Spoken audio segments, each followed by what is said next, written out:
Hi, this is Hank reporting from Kyiv, and this is my update on Russian-Ukrainian war. Let's see what happened around Ukraine in the last 24 hours.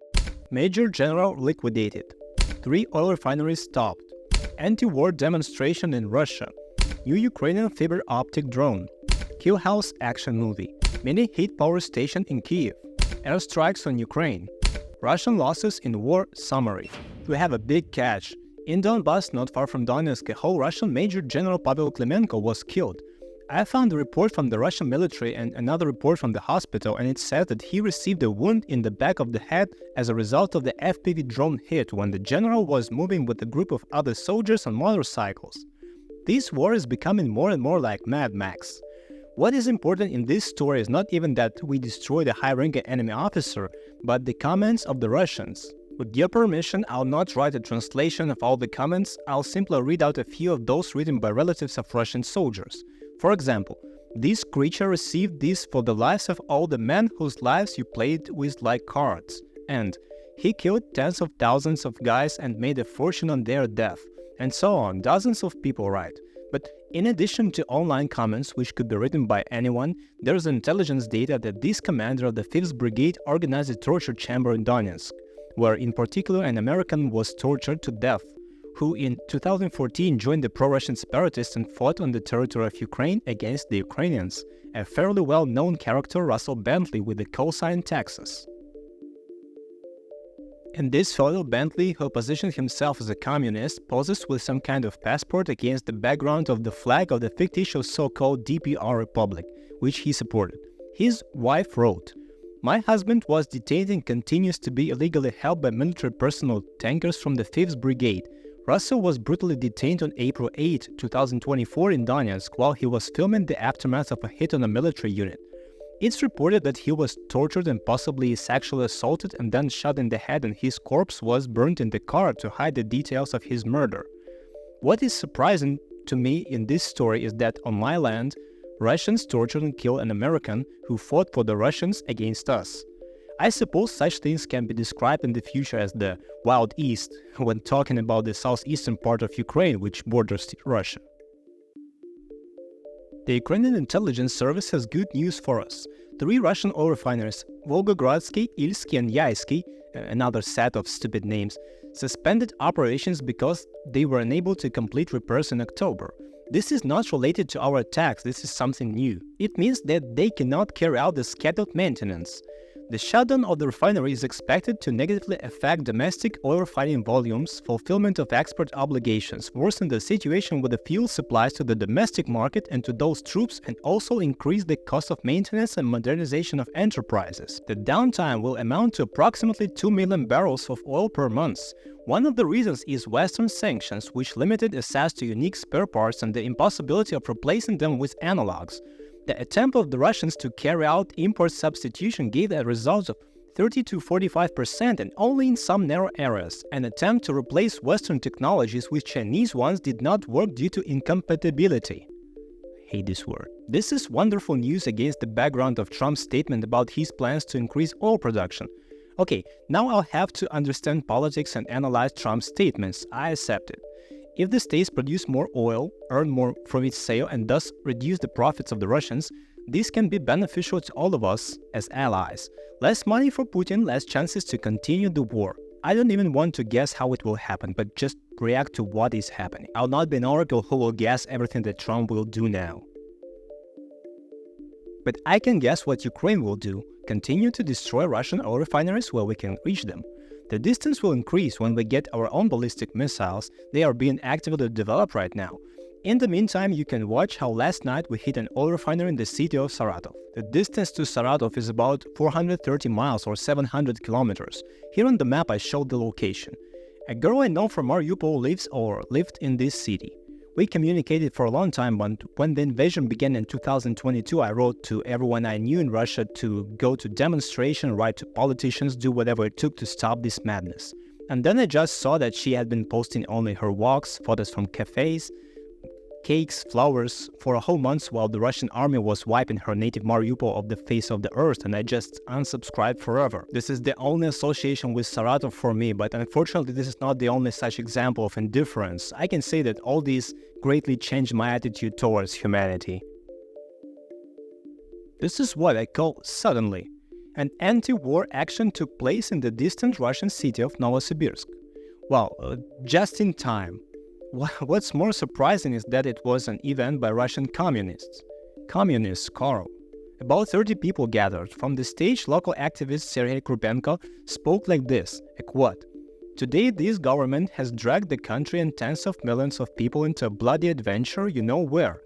It's significant that he is afraid to say Ukraine out loud and of course not to say the word war. It's like a red flag for Putin.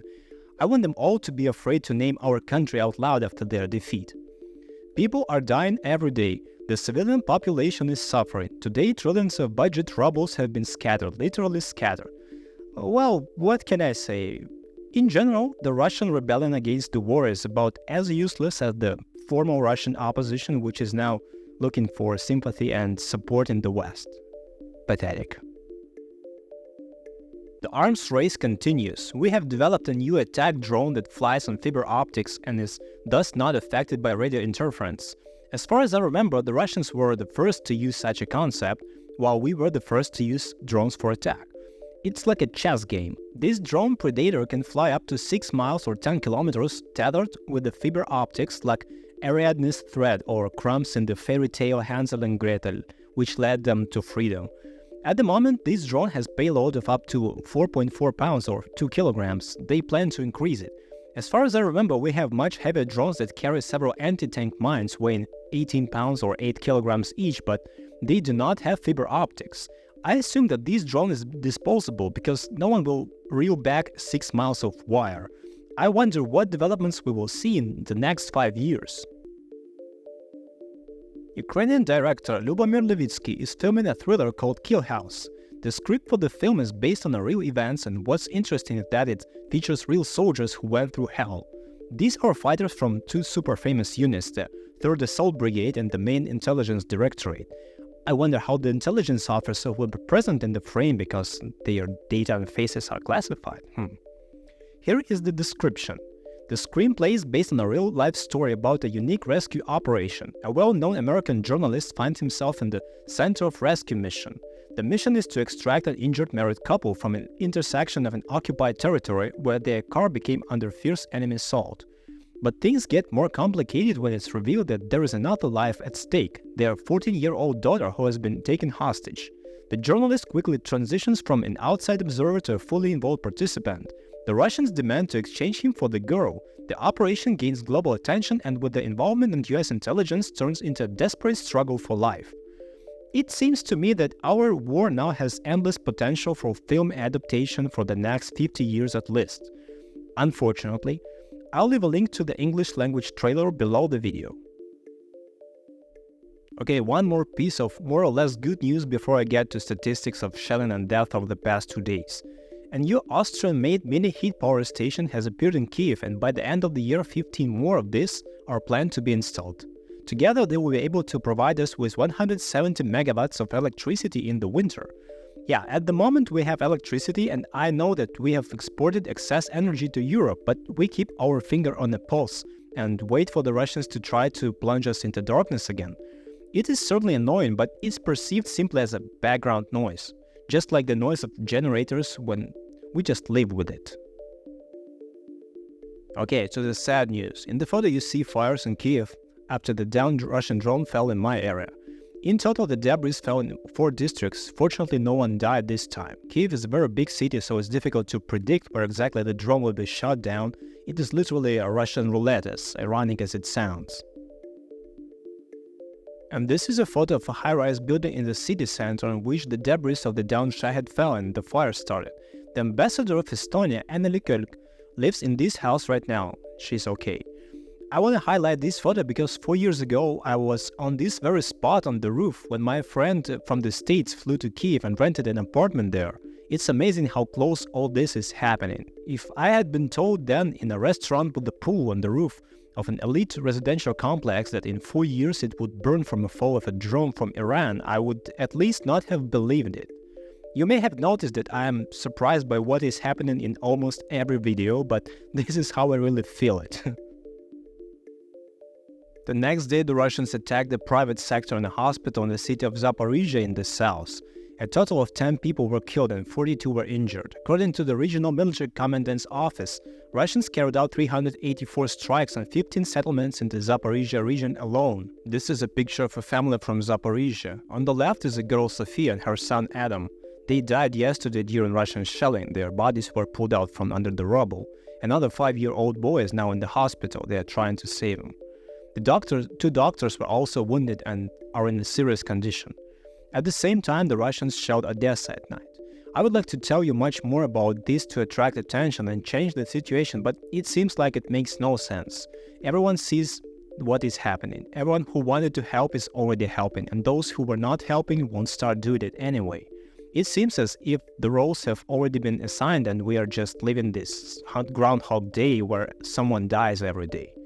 Meanwhile, the entire news feed is filled with speculations. What would Trump do with Ukraine? Can we assume that now our only hope for a change is based on his decision? I see so much talk about what Ukraine should give up during hypothetical negotiations, but I do not see people discussing what Putin should give up to stop the war. Many think about what the defending side should give up, but do not consider the demands on the aggressor. This is just not right. Let's get back to the statistics. At night, Russia attacked us with 5 missiles, 4 of which were shot down. Compared to previous massive attacks when they had unlimited missiles, this is nothing. I remember an attack of 120 missiles that lasted for several hours. I was in the subway with thousands of people around me and we just listened to the ground thundering and shaking above us. It's a terrible feeling, and then everything stops and you just go outside and drink coffee in the sun, and then a guy from Germany comes and explains to you that your war is not so terrible because you can drink coffee in the sun now. Yeah. Drones. There were 92 drones according to the general staff. We shot down and landed 88 of them. 4 probably hit somewhere, maybe that high-rise building I showed you. It's hard to tell. The attack lasted more than 8 hours in total. At 5 a.m. I went to the shelter during the missile announcement and then just slept until sunrise. This is the stage when you just don't care anymore. Russian casualties. Over the past day, we have chopped up 1,580 Putin soldiers. This is a lot, more than average. I see 9 tanks in the statistics, which is generally norm. 49 destroyed armored vehicles is twice as much as the norm, which means that there was a mechanized assault, most likely in Donbas, where they are pressing the hardest and have tactical, so far only tactical successes. 32 destroyed artillery cannons is somewhere in the average. There were also reports of the first killed Koreans. Someone is talking about deserters, but so far there is no confirmations, let's just call it just rumors. Today we have also returned the bodies of 563 dead soldiers, our heroes. This is pain, but for some it's relief from the pain. Many thousands of people do not know the fate of their relatives. For over 500 families, this will be a relief and they will be able to bury their loved ones with dignity. The exchange of bodies usually marks the upcoming prisoner exchange. I'll be waiting for it for a few days, and on a Sunday I'll be photographing the traditional demonstration of the families of prisoners of war and missing persons who are waiting for their loved ones. This is how Friday passes in Ukraine. I hope that the situation is much better where you are watching this video. Thank you for staying with us now. If you want to support this channel, all the links are below the video. Take care and I hope to see you tomorrow.